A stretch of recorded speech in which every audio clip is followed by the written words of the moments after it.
artinya kami juga bisa langsung melakukan langsung pengambilan sampel, swab segala macam ke biasanya kita ke PKM ke rumah sakit dan segala macam ya. Dan kami akan sebenarnya kami adalah laboratorium rujukan untuk sampel-sampel COVID gitu kan. Jadi tapi kalau kebutuhan segala macam kami juga bisa langsung ke masyarakat untuk meminta. Tapi intinya tidak semua masyarakat umum. Kalau masyarakat umum biasanya dilayani oleh PKM puskesmas dan segala macam seperti itu dari rumah sakit swasta. Ini adalah bagian dari pelayanan kami ke masyarakat. Di harapan apa? Harapan.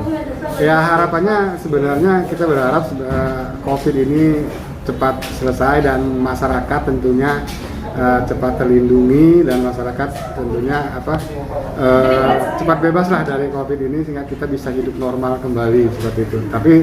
Tapi untuk semua itu peran serta masyarakat dalam memutus mata rantai itu sangat dibutuhkan. Artinya menggunakan masker, cuci tangan, terus menjaga jarak dan 3M itulah yang memang hal wajib yang harus dilakukan oleh masyarakat. Terlepas apakah masyarakat itu terindikasi ada virus COVID atau masyarakat sehat. Jadi kita tahu dari dalam kehidupan sehari-hari dengan new normal ini memang harus terbiasa dengan seperti itu untuk mencegah sampai dengan pandemi ini dinyatakan bebas atau hilang dari Indonesia seperti itu. Kami dari Ombudsman Kota Makassar sengaja mengundang Balai Teknik Kesehatan Lingkungan untuk melaksanakan pemeriksaan swab dan rapid test. Ini dalam rangka mendukung kinerja dari Satgas Covid dalam hal pemantauan COVID-19 di instansi pemerintahan.